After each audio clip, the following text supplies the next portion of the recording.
Chapter 4 Over Lake Erie, the small plane flew into the teeth of a thunderstorm. The cabin was hot, which suited Nick Garachi just fine. The other men in the plane were sweating just as much as he was. The bodyguards had already blamed it on the heat. Tough guys. He'd been one of them once, written off as a big dumb ox, both relied upon and disposable. "I thought the storm was just behind us," said Frank Falcone, one of the silk-shirted men, the one in orange, the one who didn't know who the pilot really was. "You said a mouthful," said the one in aquamarine, Tony Molinari, who did know. The hits on the top men in the Barzini, Tattaglia, and Corleone crime syndicates had aroused the interest of law enforcement everywhere, from local yokel hard-ons to the FBI, though the agency's director, supposedly because the Corleones had something on him, continued to maintain that the so-called mafia was a myth. For most of the summer, even corner bar Shylocks had to close things down. The other two New York dons, Ottilio Leo the Milkman Cuneo and Anthony Black Tony Stracci, had overseen a ceasefire. Whether this would mean an end to the war, no one knew. "Excuse me, but I meant the real storm," said Falcone. "The storm out there. The fucking storm." Molinari shook his head. "Jokes are wasted on you, my friend." Their bodyguards, noticeably more pale now, looked down at the floor of the plane. "Lake effect," said Garachi. "The way it works is that the air and the water are sharply different temperatures." He tried to make his voice sound the way a pilot's would, in a movie where the pilot was the lead. He relaxed his grip. "That's what makes it possible for storms to come from any direction, and all of a sudden. Keeps things interesting, eh?" Molinari put a hand on Garachi's shoulder. "Thank you, Mr. Fucking Science." "You're welcome, sir," Garachi said. Falcone had been a top connection guy in Chicago, buying politicians, judges, and cops, and now ran his own thing in Los Angeles. Molinari had a 4-star dockside restaurant in San Francisco, plus a piece of anything there he wanted a piece of. According to the briefing Michael had given Garachi, Falcone and Molinari had always had their differences, particularly when it came to the New York families. Falcone saw them as snobbish, Molinari as recklessly violent. Molinari had also felt a personal attachment to the late Vito Corleone that Falcone had never shared. But the last few years, the two West Coast dons had forged a wary, effective allegiance, particularly in organizing the importation and distribution of narcotics from the Philippines and Mexico. Another reason Michael did not have to say that Garachi was being sent to meet them. Until Michael had taken over the Corleone family, they'd been the two youngest dons in America. "O'Malley, eh?" said Falcone. Garachi nosed the plane up through the thunderhead, seeking better air. He knew what Falcone meant, the name on his pilot's license. The flight was obviously challenging enough that Falcone accepted it when Garachi didn't answer. "It's not the eyes that see, it's the brain." As Michael had predicted, Falcone put an Irish name together with a broad-shouldered, fair-haired Sicilian, a man he naturally presumed worked for the Cleveland operation, and what he saw was an Irishman. Why not? Cleveland worked with so many Jews, Irish, and Negroes that the men in it called it the combination. People outside of it called its don Vincent Forlenza, the Jew. It was a necessary deception. Rattlesnake Island was not an easy place to get to. Falcone might not have boarded a plane owned by the Corleones. Don Forlenza had hoped to come to the wedding, but his health had precluded it. The plane finally rose above the clouds. The men were bathed in blinding sunlight. "So, O'Malley," Falcone said, "you're from Cleveland, huh?" "Yes, sir, born and raised." Misleading, but true. "Guess our DiMaggio and his Yanks were too much for the Italians this year." "We'll get you next year," Garachi said.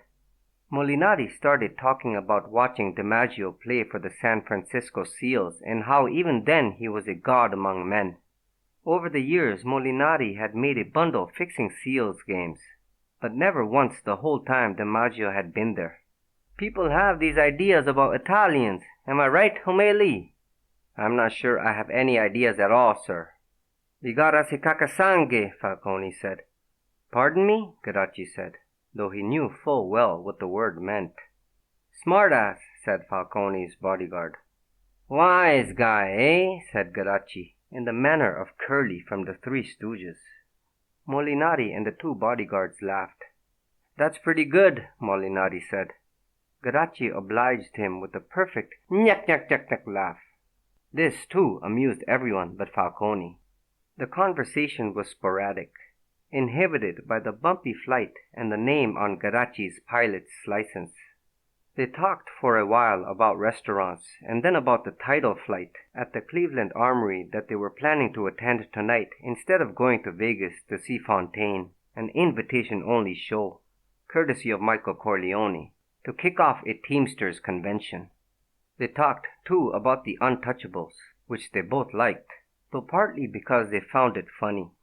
Garachi had heard it on the radio and had been irritated by the stereotypical straight-arrow cops and spaghetti-slurping, bloodthirsty Italians. He'd never seen the television show, though. He was a reader. He'd sworn never to own a television set, but last year, Charlotte and the girls had worn him down. He knew a guy. Garachi always knew a guy or had a guy, and one day a truck pulled up and two men in suits unloaded the biggest one anybody made. Before long, Charlotte was serving meals on TV trays. Saturday became TV dinner night, an abomination Garachi was glad his mother never lived to see. Garachi would have liked to drag that television to the curb, but a man must pick his battles. A week later, a contractor Garachi knew pulled a crew off the parking garage they were building in Queens and had them dig up the wild mulberry bushes behind Garachi's in-ground swimming pool. A couple weeks after that, Garachi had his own little house back there, his den, a refuge from the noise and the zombie feeling he got when he used that goddamn television to watch anything but sports. Garachi nosed the plane down into the clouds. We're beginning our descent. The plane was bucking. The passengers eyed every strut, every bolt, every screw and rivet, as if they expected it all to break. Garachi tried to trust his instruments and not his eye or his anxieties. He breathed evenly. Soon the shit-brown surface of the lake came into view. Rattlesnake Island, said Molinari, pointing. Right? Roger that, said Garachi, using that voice again. That's pilot talk, fellas. We are landing on that, Falcone said. That fucking little landing strip. The island was only 40-some acres, a 15th the size of New York's Central Park, and most of it, from the air, seemed to be taken up by a golf course and an alarmingly small landing strip. A long dock protruded north from Rattlesnake Island so far it was practically in Canadian waters, which of course, during Prohibition, had been useful. It's a lot bigger than it looks from up here, Garachi said, though he wasn't so sure about that. Not only had he never landed on the island, even though his padrino for all intents and purposes owned it, Garachi had never been there. Molinari patted Falcone's hand. Relax, my friend, Molinari said. Falcone nodded, sat back in his seat, and tried to coax a last drop of coffee from his cup. Moments before they were about to touch down, the plane caught a downdraft, as if it had been slapped out of the sky by a giant hand. It plummeted toward the surface of the lake. Garachi could see the froth of the waves. He pulled up, got control, leveled the wings, buzzed the cabin near the shore. Okay, Garachi said, yanking back the stick. Let's try that again. Jesus, kid, Molinari said, though he was only a few years older than Garachi. Softly, Garachi muttered the 23rd Psalm in Latin. When he got to the part about fearing no evil, instead of "For thou art with me," he said, "For I am the toughest motherfucker in the valley." Falcone laughed. Never heard that in Latin. You know Latin? Molinari said. I studied to be a priest, said Falcone. Yeah, for about a week. Don't distract the pilot, Frank. Garachi flashed his thumbs up. He found a pocket of smooth air, and his second attempt to land was improbably soft. Only now, the flight over, did one of the bodyguards start to vomit. Garachi caught a whiff of it and stifled the gag it provoked. Then the other bodyguard threw up on himself. Moments later, men in yellow slickers appeared on the end of the runway to meet them. Garachi sucked fresh air from his window, and his passengers got out. Men opened umbrellas for them, put chocks on the wheels, lashed down the wings, and took all but one of the suitcases. A big black carriage, lined in red velvet and drawn by white horses, waited for them on shore, to carry them up the hill, 100-yard journey, tops. Garachi watched the dons and their puke-stained men rush to get into the carriage. Once they were inside the lodge, Garachi lugged his suitcase up the hill alone, opened the cellar doors, and disappeared down the steps, into the remains of what once was a thriving casino, past the bandstand and the cobwebby bar to the dressing room. He flicked on the light. The rear wall was made out of the kind of sliding steel door he associated with automotive garages in Brooklyn, but otherwise the room looked like a high-roller suite in Vegas. King-sized bed, red velvet everywhere, elevated bathtub. Behind the steel door was a room full of canned goods, gas masks, oxygen canisters, generators, a water treatment system, a ham radio, and a bank vault. Underneath, carved into the bedrock, was a gigantic fuel oil tank and, supposedly, other rooms and more supplies. So long as Don Forlenza had any warning at all, whatever happened, if the state police staged a raid, if strange men came to kill him, if the Russians dropped the bomb, he could hide here for years. Forlenza controlled the union that worked the salt mine under the lake near Cleveland. Rumor had it that a crew did nothing day and night but dig tunnels to and from Rattlesnake Island. Garachi had to laugh. A kid like him, son of a truck driver, standing inside the kind of place a regular person would never even hear about. He carried the bag of money into the other room. He set it down in front of the vault. He stood there, staring at the bag. Money was an illusion. The leather of the bag had more inherent value than the thousands of little slips of papers inside it. Money is nothing more than thousands of markers, drawn up by a government that couldn't cover the 1% of what it had out on the streets. Best racket in the world. The government puts out all the markers it wants and passes laws so they can never be called in.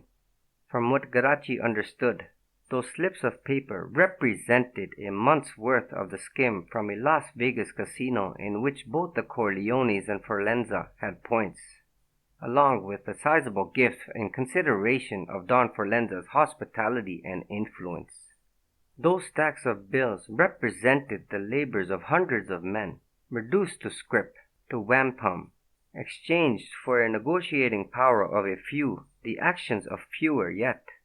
Worthless paper that Don Forlenza would accept unthinkingly. Just markers. Mencione gene, his father would say. You think too much. Fredo rolled down the window and handed the customs agent his driver's license. Nothing to declare. Are those oranges? Are what oranges?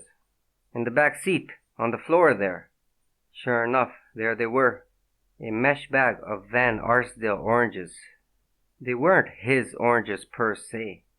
Fredo wouldn't eat an orange if it were the last fucking morsel of food on earth. Sir, could you just pull your vehicle over to that lane there? Next to the man in white uniform? You can have the oranges. Keep them. Toss them. I don't care. They're not mine. His father had been buying oranges the day Fredo saw him get shot. One of the bullets pulverized an orange on the way to the old man's gut. A lot of things from that day were fuzzy.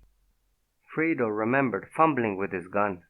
He remembered watching the men run away up 9th Avenue, leaving Fredo unfired upon, too insignificant for even a bullet. He remembered that orange.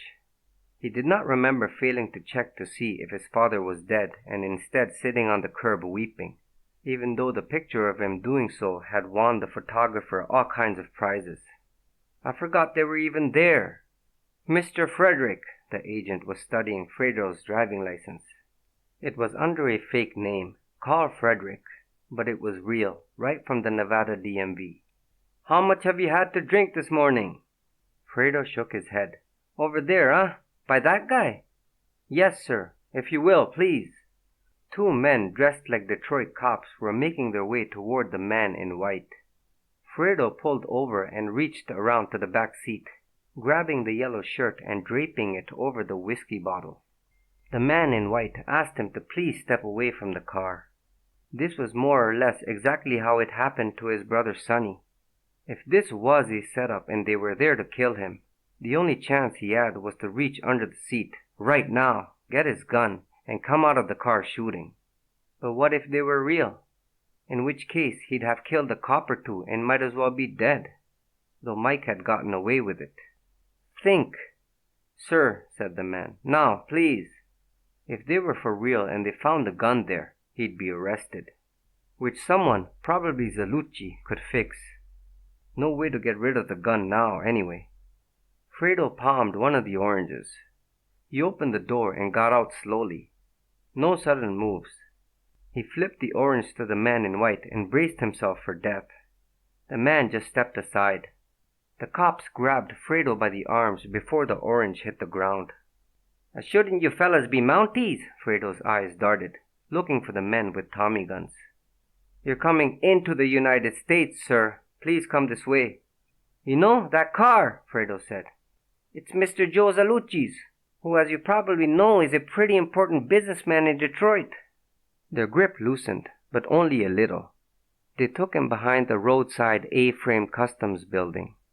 Fredo's heart knocked against his ribcage. He kept looking around for the men with guns, listening for the sounds of cocking hammers, inserted clips. He considered shaking himself free and making a run for it. Just as he was about to, the men pointed to a line on the ground and asked him to walk it. They were real. They weren't going to kill him, probably.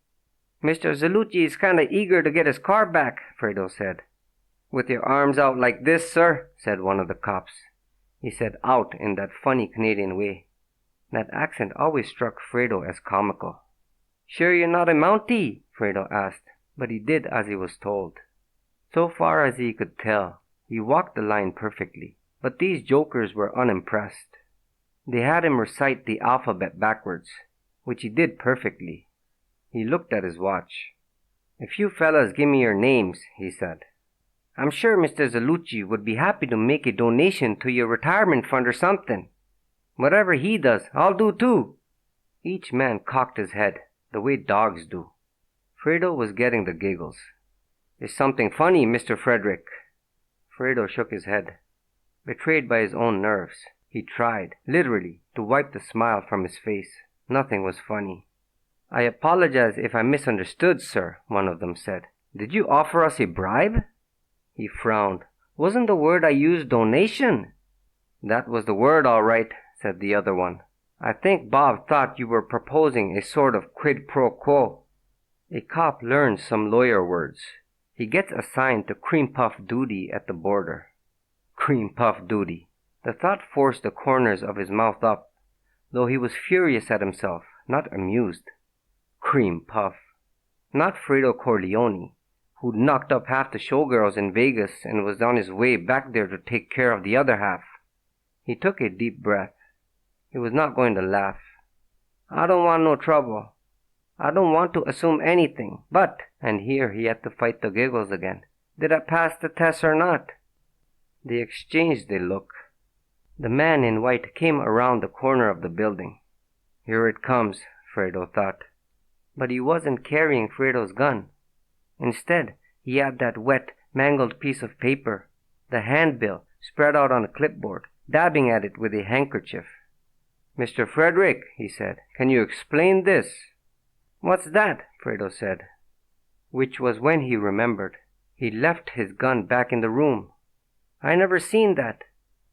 The man put his face close to the note. It's signed, Forgive me, Fredo, he read. Who's Fredo? Which he pronounced to rhyme with Guido, which caused Fredo, finally, to erupt in laughter. The warm-ups his doctor had prescribed took half an hour, tops, but Johnny Fontaine was taking no chances. He started them in the desert, stopping in bar stall for a steaming mug of tea with honey and lemon, and was going through the regimen of humming and ululations for maybe the 50th time when he blew through a red light a couple blocks from the National Records Tower. An LAPD motorcycle cop swung behind him.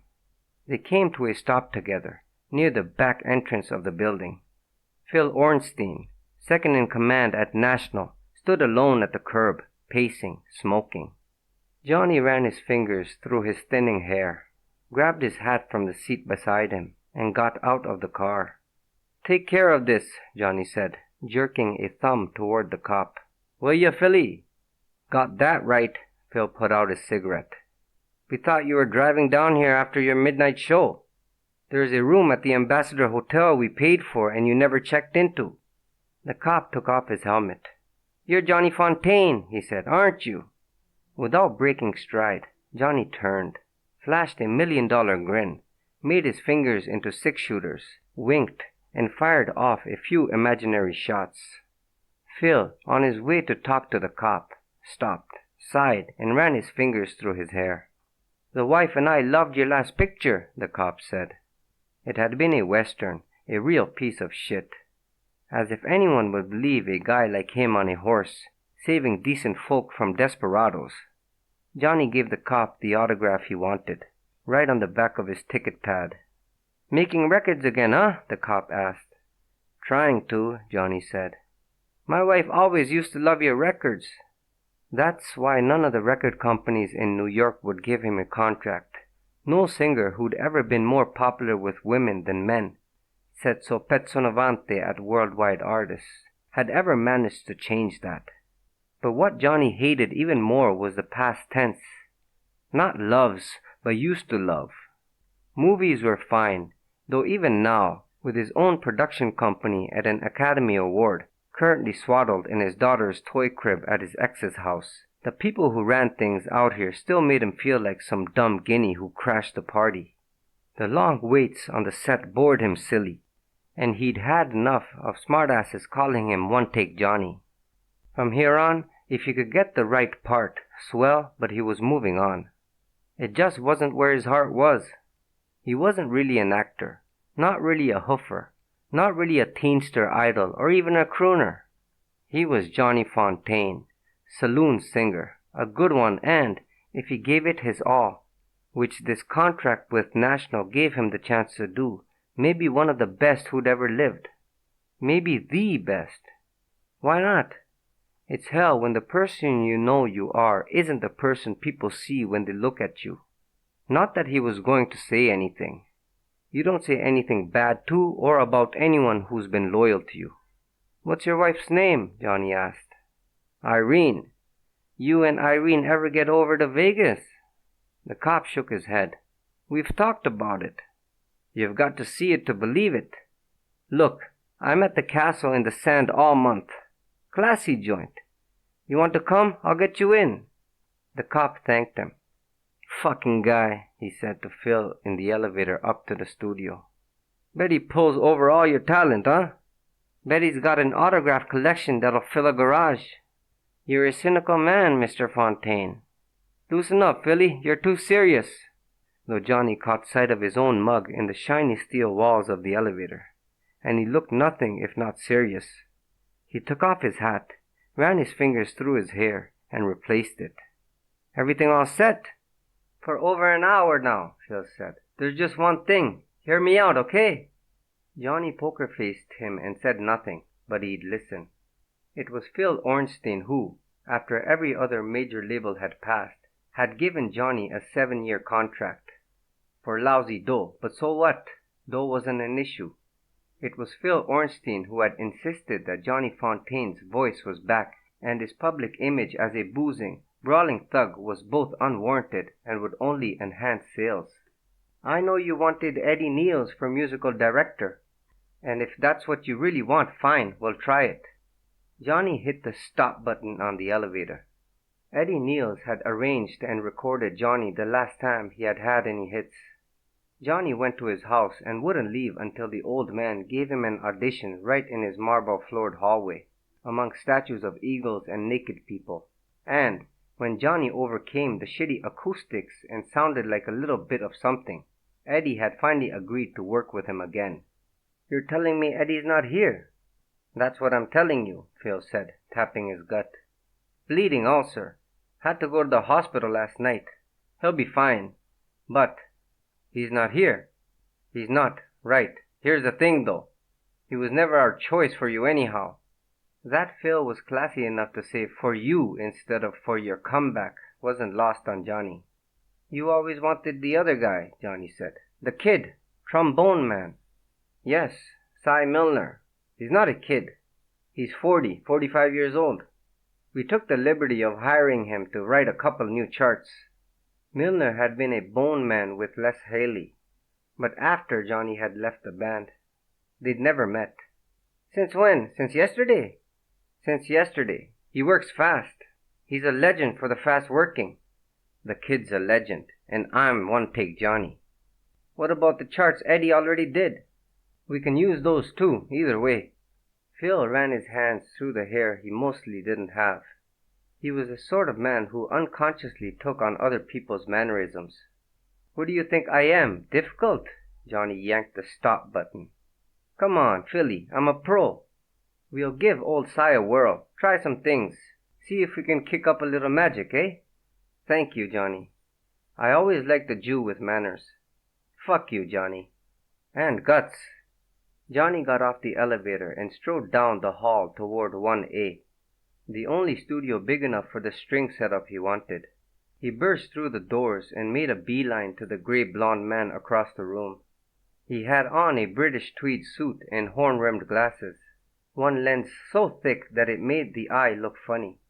Broad-shouldered, like someone who'd played football, not what you expected from a man with a baton. He looked like a kindly headmaster from some movie. Johnny and Cy Milner made each other's acquaintance with the bare minimum exchange of words. Johnny jerked a thumb toward the microphone, and Milner nodded. Milner mumbled directions to his engineer and then took the podium. The musicians reached for their instruments. Milner took off his coat, raised his brawny arms, and flicked his baton. Johnny was in front of the mic and ready to go. "Come on, gents," he said. But that was all he said. Johnny hit the song hard from the first note, and the orchestra, Eddie Niels's people every one, surged lushly behind him. It was like the old times. He felt himself riding over the top of the song. He could still do this, just like riding a bicycle. When they finished, the people in the booth clapped soundlessly. Milner sat down at a stool. Johnny asked him what he thought. Milner said he was thinking. Johnny asked if he thought they should do it again. Milner said nothing. He just stood and raised his arms. They did it again. Milner sat back down and started making notes. "What are you doing?" Milner shook his head but said nothing else. Johnny looked at Phil, who got the message and brought them all into the booth together. "We're getting rid of 2/3 of the orchestra," Milner said. Not "we should" or "maybe we should." Just a flat statement. Johnny snapped. This was exactly the kind of orchestra he'd used on his biggest hits. Exactly the sound people yearned for. Milner stood his ground, expressionless, absorbing Johnny's tirade. Finally, Milner handed Phil a slip of paper. On it was the list of people to take off the clock and send home. Phil arched an eyebrow, then pointed at himself. Milner said he didn't care who did it. "Hell," Johnny said. "Do what you need to do." He sat down heavily on a leather chair. Milner was the one who sent the men packing. Johnny sat and looked over the list of songs he had chosen, compared the charts Niels had done and the ones Milner had done. Milner's were written fast, dotted with sloppily filled notes. There was nothing like the old days about this. Moments later, Johnny was back behind the microphone, staring down at the sheet music on the stand in front of him. Milner's this time. An old Cole Porter number that he'd recorded once before, way back when. He wanted to both kill this Milner and hug him. He would love to prove the man wrong. He prayed that the man was right. People who had seen Johnny Fontaine in clubs, or even those who had seen him record 10 years ago, wouldn't have recognized the coiled, brooding man now breathing heavily behind the microphone. The remaining musicians took their places. The engineer wanted a mic check. Just as they were getting ready, some kid came in and asked where he should put Mr. Fontaine's tea. Johnny pointed but did not talk, rocked slowly in place but did not otherwise move, kept his eyes fixed on the music but did not really look at it. This all took only a few moments, but to Johnny it felt like hours and also like no time at all. He closed his eyes. The last time he had sung this song, his voice had been as clear as rainwater and, as far as he was concerned, about as interesting. Johnny was hardly aware of the song starting. His breath control was so built up from all that time in the pool, he was barely aware he was singing. The arrangement was everywhere and nowhere, kicking in when he wanted it, staying out of his way without needing to learn how. One verse in, and all Johnny was aware of was that bum in the song, trying to use pretty words and jokes to convince himself he could survive without the woman who'd left him. By the time Johnny hit the first chorus, he was that bum. He wasn't singing to the other people who might be hearing him, in the studio, on the radio, in the privacy of their living room with a bottle of whiskey emptying out far faster than it should. He was singing to and for himself, telling truths so private they could burn holes through stone.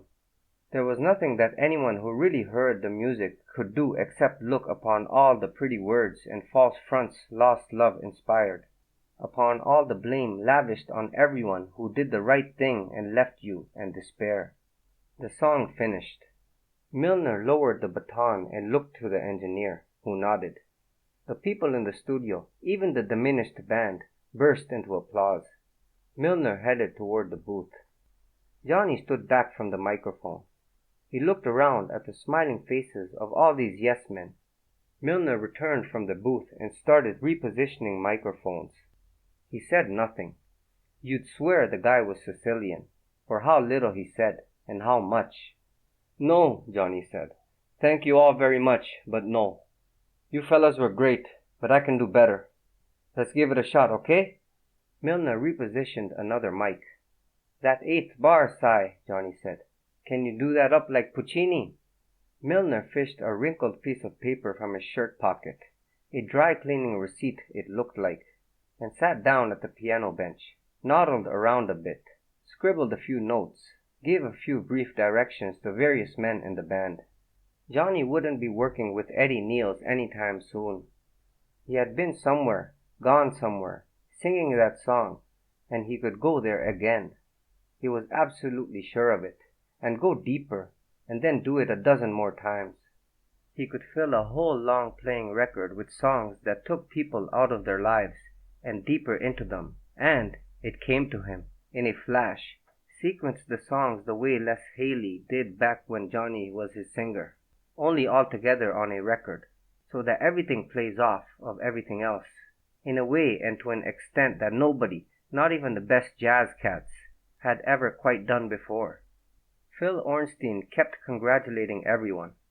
Philly wasn't going to be happy to have them spend the whole session on just one song, but too bad. Johnny Fontaine would defy you to show him a record shop where people walked in asking about the new releases from National Records. It was the songs they wanted. It was the singers. Milner climbed the podium. His glasses made it look like his regular eye was on the orchestra and his huge eye was on Johnny. Johnny looked down, and again they began. 8 bars in, Puccini's Ghost somehow cracked the song open even farther, and Johnny filled his lungs with air and swam right in. Michael and Kay spent the first hour of the flight in relative silence. Once Kay marveled about the startling beauty of the desert, comparing it to the work of abstract painters Michael knew he should know. He pretended to, and she talked about the art for a while, and he sat there wondering why, about something so trivial, he hadn't just been honest.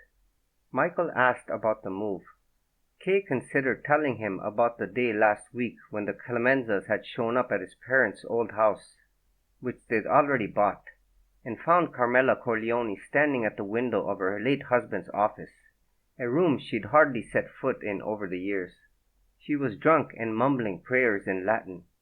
"This is my home," she'd announced. "I'm not moving to no desert." He'd hear about that soon enough. Who was she kidding? He must already know. "It's going to be fine," Kay said. "Connie's been a big help." Even that neutral comment was loaded. Michael didn't react to the mention of his sister, but he knew Connie still blamed him for the death of her husband, Carlo, even though an assistant DA he knew from Guadalcanal had charged the Barzini button man with the murder. "Strange," Kay said after another long silence, "flying over the desert in a seaplane." In every direction, desolate, unpopulated sand and scrub stretched to the horizon. Eventually shapes that turned out to be mountains emerged from the haze to the north. "How are the kids getting along?" Michael finally asked. "You saw them this morning," Kay said. Mary, who has two, had cried and chanted, "Daddy, Daddy," as they had left. Anthony, who this time next year would start kindergarten, was sitting under a box on the floor, watching television through a hole. It was a program in which clay figures confront life's problems. The temptation not to share one's red wagon or the virtues of admitting one's role in the shattering of Mom's sewing lamp. Safe to say the little clay boy would never have to contend with two of his uncles being murdered. His cardigan-sweatered clay daddy would never be called an alleged underworld figure in the New York Times. His svelte clay grandfather was unlikely to drop dead at his feet. How do you think they were? They seemed to be making out fine. Do they have friends yet? In the neighborhood? "I'm still unpacking, Michael. I haven't had time." "Right," he said. "I'm not being critical." He was close enough to Reno airspace to check in. "Your parents had a nice trip?" he said. They did. Her father had taught theology at Dartmouth long enough to have a small pension from that too, augmenting the one he'd been drawing since he'd retired as a pastor 5 years before. He and Kay's mother had bought a travel trailer and planned to see America. They had arrived yesterday to help Kay get the house together and see their grandkids. "They said the trailer park was so nice they might never leave." The castle in the sand had its own trailer park. "They're welcome to stay there as long as they like." "That was a joke," she said. "So what do you have planned? What's to do in Tahoe?" "What would you say to dinner and a movie?" "It's not even 11 o'clock. "Lunch and a movie. A matinee. There's got to be a matinee we can catch." "Okay. Oh God, Michael, look, it's beautiful." The lake, much bigger than Kay had imagined, was dotted with fishing boats and ringed by mountains. Around most of it, thick dark pine forest extended to the banks. The surface of the water looked as smooth as a lacquered table. "It is," he said. "I've never seen a more beautiful place." He glanced at her. She was swiveling around in her seat, craning her neck to see the splendor in which they were descending. She seemed happy. Michael came in low, near the shore, and landed the plane not far from a dock and boathouse. There seemed to be nothing else around but woods and a clearing nearby, where a point of land jutted into the lake. "This is pretty far from the town part," Kay said. "I know a great place for lunch," he said, "right near here." As the plane approached the dock, 3 men in dark suits emerged from the woods. Kay drew in a breath and pulled back in her seat. The men came out on the dock, and she called her husband's name. Michael shook his head. The implication was clear. "Don't worry, they work for me." The men climbed out onto the floats and tethered the plane to the dock. The one in charge was Tommy Neri, Al's nephew. Al, who, in his old NYPD uniform, had emptied a service revolver into Don Emilio Barzini's chest, and who, with a steak knife taken right from the man's kitchen, had disemboweled Philip Tatalia's top button man and urinated into the man's steaming body cavity, was in charge of security for all of the family-controlled hotels. Like Al, Tommy had been a New York cop. All 3 looked to be barely out of high school. They almost said nothing and headed back into the woods. As they did, Kay faced Michael at the foot of the dock. There was both a world of things to say about that and nothing whatsoever. "Wait right here," Michael said. He touched the side of his face where it had once been crushed, which he did, probably unconsciously, when he was nervous. For years after that cop had punched him, he'd done nothing, blowing his nose constantly and talking about his ruined looks until finally, for Kay's sake, he had it fixed, after which he looked better, but not exactly like before, never again exactly like himself. She had never told him this. He walked to the door of the boathouse, reached up onto a ledge, found a key, and went in. Kay both did and didn't want to ask whose boathouse this was. What stopped her wasn't fear of the answer. It was fear of Michael not wanting to be asked. A moment later, he emerged, thrusting a dozen roses toward her. She moved backward a step. Then she reached forward and accepted them. They kissed. "Happy anniversary," Michael said. "I thought this trip was my present." "All part of the same package." He ducked back into the boathouse and came out carrying a striped beach blanket and a huge picnic basket covered with a red checked tablecloth. 2 long loaves of Italian bread poked out of the basket, like crossed swords. "Voila," he said. With his head, he pointed toward the clearing. "Lunch at the beach." Kay led. She set down her flowers and spread out the blanket.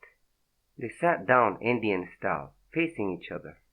They were both overcome by hunger, and they dug in. At one point, Michael dangled a bunch of grapes over Kay's head. "All right," she said. "I'll bite." She bit off a grape. "Nicely done," Michael said. She looked into the woods, but could not see the men. "That wasn't what I meant. That wasn't only what I meant." She paused. But why not ask? It wasn't a question about business. He had brought her here on a date. For their anniversary. Where'd this food come from? He pointed across the lake. "I had it delivered." "Whose land is this?" "This land? Here?" She frowned. "Oh," he said, "I guess it's yours." "You guess?" "It's yours." He stood. He pulled a piece of paper from his back pocket. It was a photostat of the deed. Like everything they owned, it had her name on it, and not his. "Happy anniversary," he said. Kay picked up her roses. That they could afford this, on top of the house in Las Vegas, both appalled her and thrilled her. "You sure know how to show a girl a good time," she said. Michael knew he shouldn't have called this land an anniversary present, too. He was overdoing it. "Your last present," he said. He put his right hand on an imaginary Bible and raised his left. "I swear, no more surprises." She looked up at him. She ate a strawberry. "You bought land here without telling me?" He shook his head. "I have an interest in a real estate company that bought it. It's an investment. I was thinking we could develop the land here for us, for the family." "For the family?" "Right." "Define family," she said. He turned around and faced the lake. "Kay, you have to trust me. Things are in a delicate place right now, but nothing's changed." "Everything has changed." But she knew better than to say this. "You move us to Las Vegas and then, before we can even unpack, you move us again. Up here?" "Fredo already had things set up for us in Las Vegas. But in the long run, Lake Tahoe is a better opportunity. For us, Kay. You can work with the architect, build your dream house. It may take a year or even 2. Take your time. Get it right. The kids can grow up swimming in this lake, exploring the woods, riding horses, skiing." He turned to face her.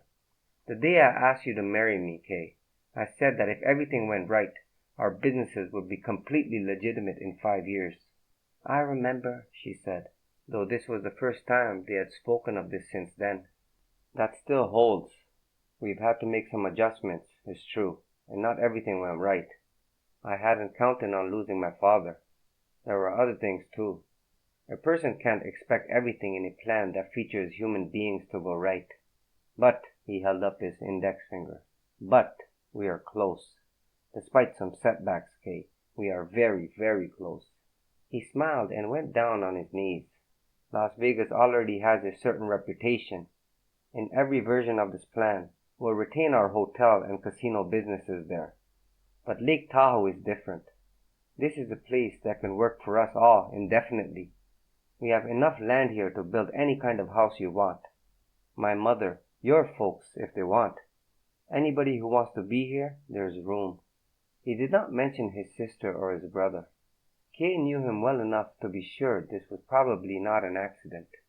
I can fly the seaplane in and out of here, and any size jet can fly into Reno, which is just up the road. Carson City is less than an hour from here. San Francisco is 3. Carson City? The capital. I thought Reno was the capital. Everyone thinks that. It's Carson City. Are you sure? I've been there on business. The Capitol building itself. You want me to prove it? Sure. It's Carson City, Kay, believe me. How do you propose I prove it? You're the one who proposed proving it. He picked up an egg, held it like a dart, and flicked it at her. She caught it and in the same motion threw it back at him. She missed. It sailed past him and 2 hopped into the lake, and he laughed. It's nice to see you like this, she said. What do you mean? I can't explain it. He sat down beside her. There's a lot I can't explain too, Kay. But I have a vision. It's the same vision I always had, only now it's a hell of a lot closer to reality. With our children growing up more the way you did than I did. All American kids who can grow up to be anything they want. You grew up in a small town, so will they. You went to a good college, so can they. You went to one too. You went to a better one. You finished. They won't need to leave for any reason, and certainly not to help with my business. They won't be influenced by me the way I was by my father, and living here will be part of that. We're distancing the family. Kay arched an eyebrow. Define it however you want, all right? The family, our family, ourselves. We're distancing ourselves from all the... He picked up a half-empty milk bottle and chugged the rest of it. From let's just say New York. That alone is going to chart a new course for us. Our holdings in the state of Nevada, this isn't a very populated state, Kay, not yet. Our holdings here will give us a means of reorganizing my business in ways that would have been impossible in New York. We're already done with the hardest part of this. Mark my words, 5 years from now, the Corleone family should be every bit as legitimate as Standard Oil. Should be, Kay repeated. He sighed. If this was what she was like as a teacher, her students had been both lucky and doomed. I apologize for it not being 100% certain. What in life is? Family, right? Michael chose to take that as playful. What else can I do? Walk away? Even if I could do that and not make a widow out of you, what then? Take a job selling shoes while I go to night school and finish college? People depend on me, Kay. And while you and the kids come first and always will, I have other people to consider too. Fredo, Connie, my mother, and that's just the immediate family, not the business. We sold the olive oil company because we needed a sizable and completely government-approved amount of cash. But even after that, we still have controlling interests in all kinds of other completely legitimate businesses, factories, commercial real estate, dozens of restaurants and a chain of hamburger joints, various newspapers and radio stations and booking agencies, a movie studio, even a Wall Street investment firm. Our interests in gambling and lending money can all be operated where it's legal. As for what we spend to help get politicians elected, that's no different from what any big corporation or labor union does. Suppose I could stop and sit back and watch it all fall apart, watch us lose everything, or, he raised an index finger, or, instead, I could take a few more calculated risks and try to bring about a plan that's already, I would say, 80% implemented. You know I can't tell you the specifics of it, but I will tell you this, Kay. If you can just have faith in me, 5 years from now, we'll be sitting on this very spot, watching our kids, Mary and Anthony, and maybe a couple more, swimming in the lake. And Tom Hagen, my brother Tom, will be 2 months away from getting himself elected governor of the great state of Nevada. And the name Corleone will have started to mean the same sort of thing to most Americans as the names of Rockefeller and Carnegie. I want to do great things, Kay. Great things. And the main reason for that, first and foremost, is you and the kids." They gathered up their lunch. Michael whistled, and Tommy Nettie came out of the woods.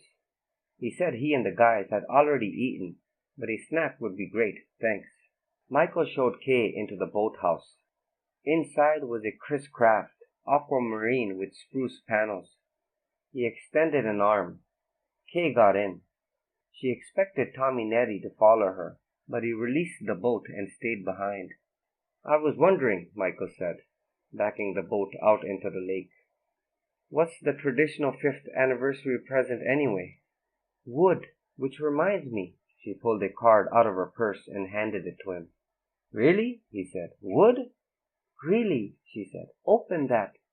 Michael smiled and pointed at the tree-lined banks of the lake. "Behold," he said, "wood." "Open the card," she said. When he did, a brochure tumbled out. He picked it up. "Behold," she said, "woods." It was from the pro shop of a country club in Las Vegas. "Woods and irons both. I got you a set of golf clubs," she said. She squeezed his right bicep. "You have to go in to get measured for them." "Golf, huh?" "You don't like it? You don't want to take it up?"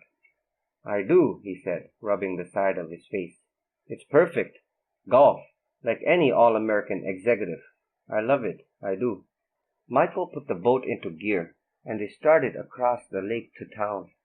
Kay slid next to him on the bench seat, and he looped his arm around her. He opened the throttle all the way. She lay her head on his shoulder and kept it there for the 20-minute trip. "Thank you," she said when they got to shore. "I love the lot. I love your plan." She leaned toward him. "And," she kissed him. Michael did not usually like to show his emotions in public, but something in her kiss shot right through him, and as she started to pull away, he pulled her back toward him and kept kissing her, harder now. When they finally separated, breathless, they heard applause. It was 2 teenage boys on shore. They were each with a girl. The girls apologized. "They're retards," one said. "Can't take them anywhere," said the other. They were all dressed as if they'd come from church. "No apologies necessary," Michael said. "Say, is there a movie theater around here?" There was, and they got directions. The boys lagged behind the girls, laughing and punching each other on the arm. "I was going to say," Kay said. "You love me," Michael said. "You're as bad as those boys," she said, "and you love me too." The theater was closed. The picture they were showing was one produced by Johnny Fontaine's production company, which was 60% owned by a privately held Delaware chartered corporation in which the stock was held by the fronts of the Corleone family. At some point, Michael would, for a purchase price of symbolic money, buy the whole shebang. That's if there was anything worth buying. The company had been once fairly profitable. This picture, like most of the recent ones, did not star Johnny Fontaine. Michael rapped on the window. "It's closed, Michael." He shook his head. He knocked harder. Before long, a bald man in a cowboy shirt and dungarees came into the lobby and mouthed that they were closed. Michael shook his head and knocked on the door again.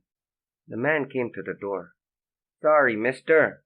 Sundays all we got is the one show at 7:30. Michael motioned for the man to open the door, and he did. "I understand," Michael said. "It's just that my wife and I are on a date. And this," he turned and glanced at the movie poster. "Dirk Sanders. He's just about her favorite movie star in the world. Isn't that right, honey?" "Oh, yes, that's right." "Well, you can see it tonight, 7:30. Michael looked at the man's left hand. "You see, though, we need to be home by 7:30, and today is our anniversary, our 5th. You know how it is, right?" "I'm the owner," he said, "not a projectionist." "Which makes your time all the more worthwhile. I wouldn't expect you to do a favor like this for a total stranger. You know how to operate the projector, though, am I right?" "Of course I do." "Could I just have a word with you then? Alone, just for a second." The man rolled his eyes, but Kay could tell there was something in Michael's cold stare that affected the man. He let Michael in. They exchanged some whispered words. Moments later, Michael and Kay sat in the middle of the theater as the movie started. What did you say to him? Turns out we have some mutual friends. A few minutes in, as the lead characters literally bumped into each other in a Technicolor soundstage version of Paris, the theater owner brought them 2 sodas and a bucket of fresh popcorn. The man and the woman in the movie took an instant dislike to each other, signaling the dull inevitability of their falling in love. Soon Kay and Michael began making out in the dark, like kids. They couldn't leave, not after getting the owner to show the movie just for them. They kept at it. Things escalated. Behold, Kay whispered, grabbing his cock. Wood. Michael burst out laughing. Shh, Kay said. We're alone, Michael said. All alone. A year ago, one of the 2 men pacing near the ticket counter at Gate 10B of the Detroit City Airport was a barber on Court Street in Brooklyn who made book on the side, reporting to a guy who reported to a guy who reported to Pete Clemenza. The other one had been a goat farmer in Sicily, near Prizzi. In the intervening years, loyalty and battlefield promotions and a frank shortage of labor had caused them to come up through the ranks more swiftly than a person could in times of peace. The barber was 3rd generation, with terrible Italian. The Gothard still struggled with English.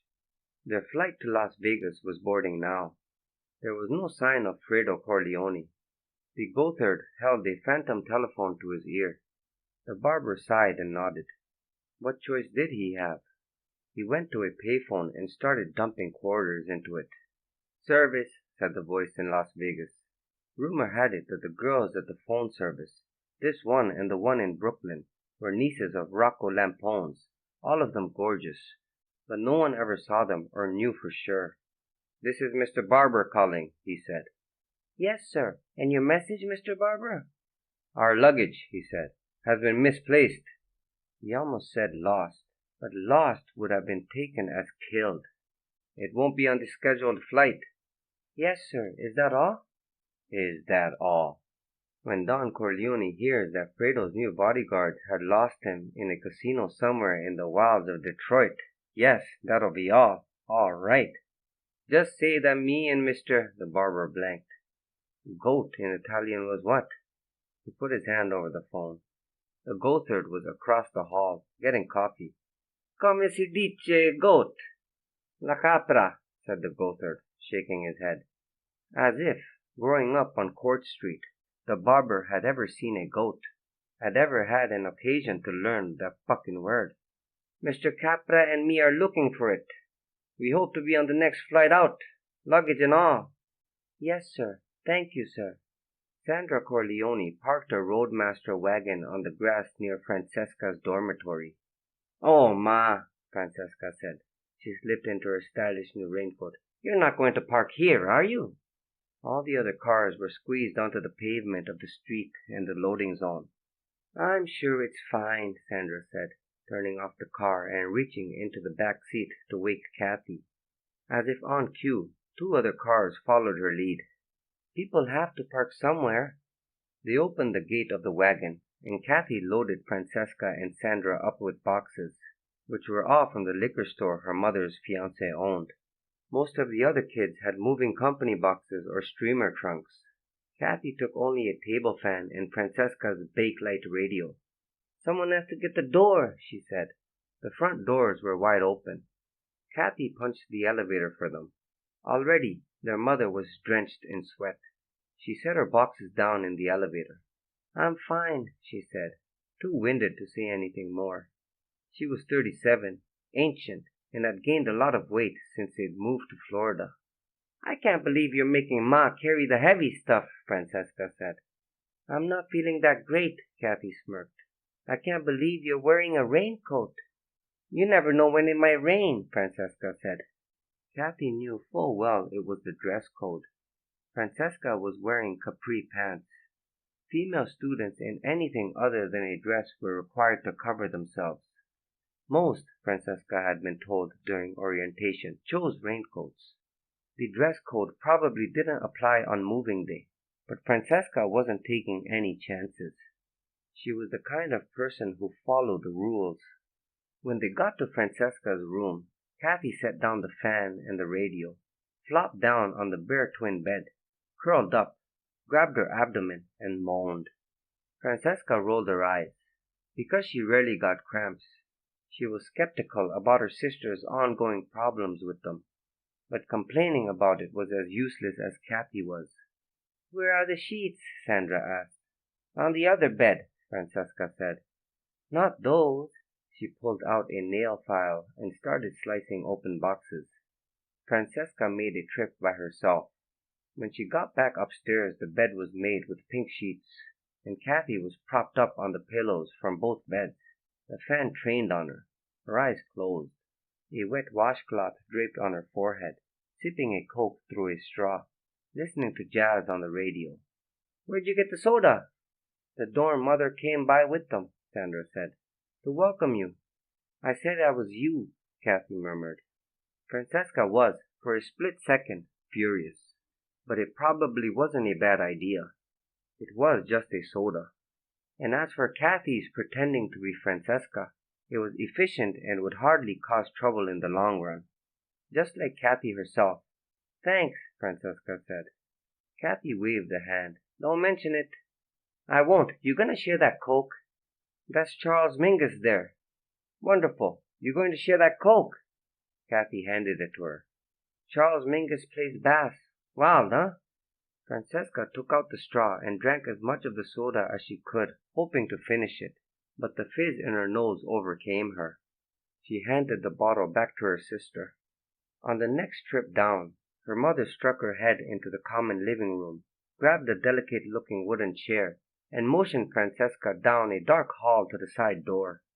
Classes didn't start until Tuesday, and, thanks to her mother, Francesca had already broken 2 cardinal rules from orientation: never leave the side door open and never take furniture from the living room.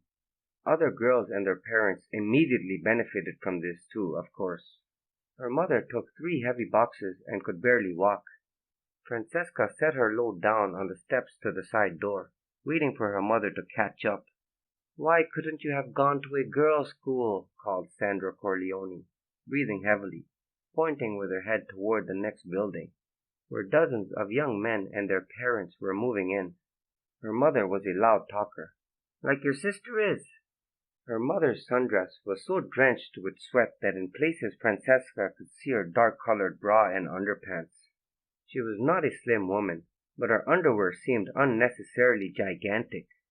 "How are you going to possibly unload Kathy's stuff all by yourself?" "Don't worry about Kathy. She'll be fine. You know, no one said the boys' dormitory would be right next door." Her voice grew even louder. "I don't like the looks of that." People were looking. Francesca was sure. Francesca was tempted to correct her and say men's dormitory, except that that would have made things worse. On the next trip, her mother took a lighter load. Still, by the time they got to the side door, she was huffing and puffing and had to stop. She plopped down on that wooden chair, which made a splintery sound. People are supposed to move to Florida and be out in the sun all the time and slim down so they look good in tennis clothes and at the beach. Her mother was getting bigger all the time. This summer, Francesca had caught Stan, the liquor man, pinching her mother on the ass and saying he liked her caboose. Francesca shuddered. "How can you possibly be cold?" her mother asked. "I'm not. Are you sick?"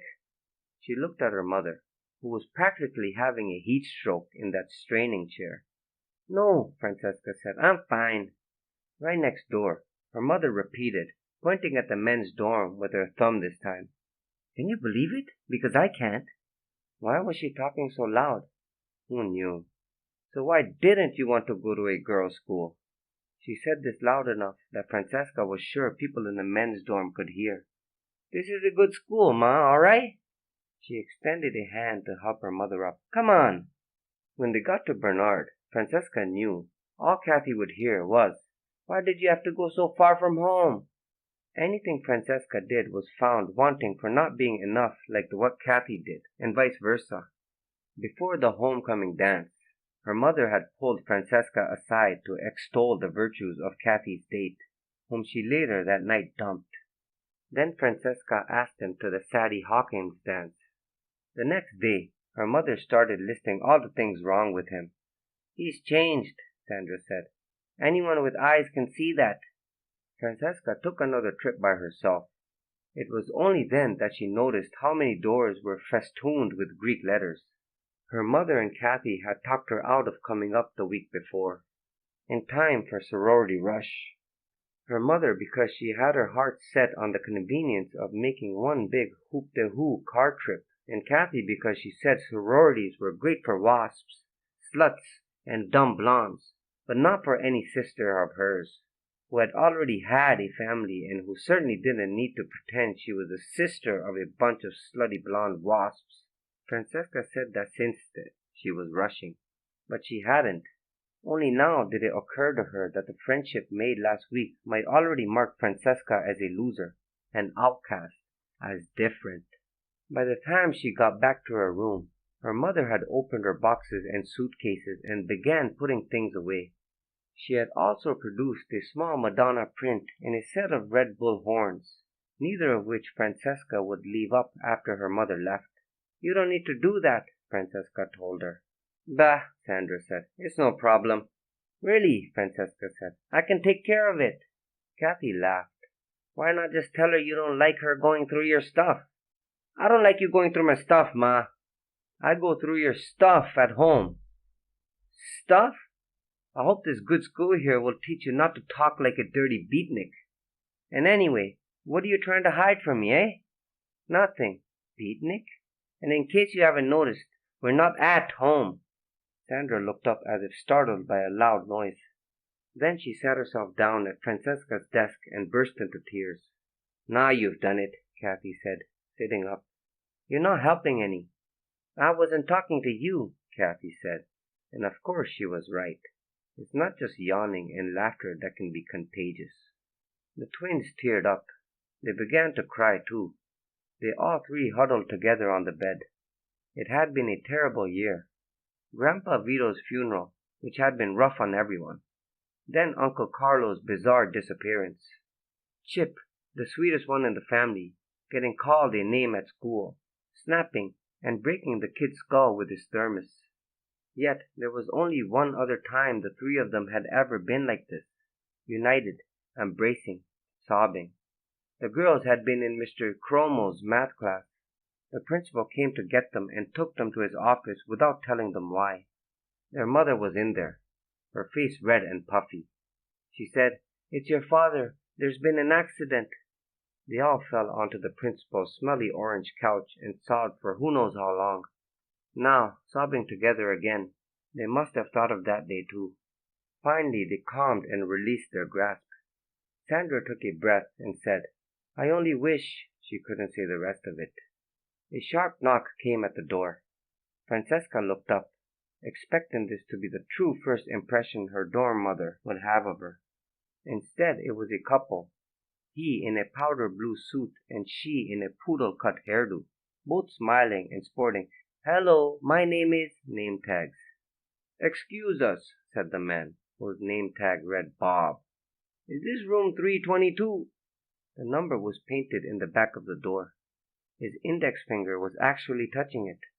"Yes, pardon us," said the woman. They both had an extremely thick southern accent. Her name tag read Barbara Sue Babs. She was looking past them to the Madonna and frowning. "If y'all like us to come back later—" "This is her room," the man said, stepping aside and gently pushing a dark-skinned girl across the threshold. The girl kept her eyes on her Mary Janes. "I believe we're interrupting," the woman said. "Are we interrupting?" the man asked. Sandra Corleone blew her nose.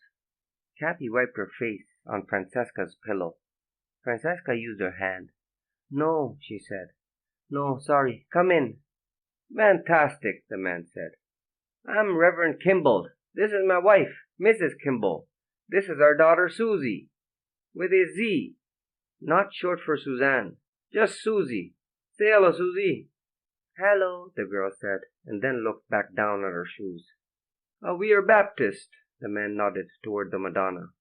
"We have Catholics in Folly, though, the next town over. I played golf once with their leader, Father Ron." Francesca introduced herself and her family, pronouncing it Corleone, which even her mother did lately, and braced for a question about her name. It didn't come. Susie looked from one sister to the other, visibly confused. "Yes, we're twins," Kathy said. "That one's your roommate. I go to another school." "Are you identical?" Susie asked. "No," Kathy said. Susie looked even more confused. "She's kidding," Francesca said. "Of course we're identical." The man had noticed the bullhorns. He touched them. Sure enough, they were real. "Susie is an Indian," he said.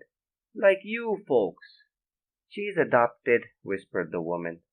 "But not a Seminole," he said, and laughed so loud everyone else in the room jumped. "I don't follow you," Sandra said. With a whiny sigh, the man stopped laughing.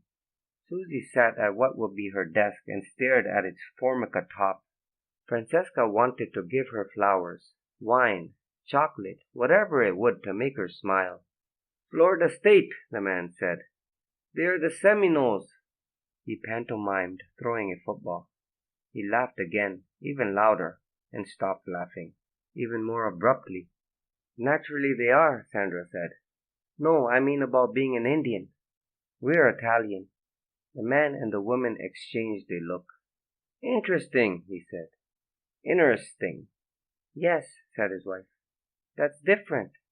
Francesca apologized and said her mom and sister had to go, but she'd be back in just a sec to help Susie with her stuff. Her mother flinched slightly at stuff, but of course did not correct Francesca in front of the Kimballs. Francesca and Kathy held hands on the way out to the car. Neither one of them could, or needed to, say a word. "Want me to drive, Ma?" Sandra opened her purse, took out a handkerchief and her keys, tossed the keys to Kathy. "Don't get pregnant," Kathy said. Their mother let it go, did not even express feigned decorous shock. "I won't become a wasp either," Francesca thought, "or a dumb blonde, or anyone else's sister." She squeezed Kathy's hand. "Don't wreck your eyes reading," Francesca said. "Don't do anything I wouldn't do," Kathy said. "Maybe I am you," Francesca said. It was an old joke. They'd always wondered how their mother had kept them straight as babies. Always presumed they'd been mixed up a few times until they were old enough to assert their own identities. They kissed each other on both cheeks, the way men would, and Kathy got into the car. Francesca hugged her mother goodbye. Sandra managed it at last. "I only wish," she whispered, "that your father could be here to see this." Sandra stepped back, triumphant. She looked from one daughter to the other. "His college girls." She blew her nose. It was very loud. "Pop never liked us to cry," Francesca said. "Who likes to see their family cry?" Kathy said. "He wasn't exactly one for tears himself," Francesca said, wiping her face on the sleeve of her raincoat. "Are you kidding?" her mother said. "Sonny, he was the biggest baby of us all.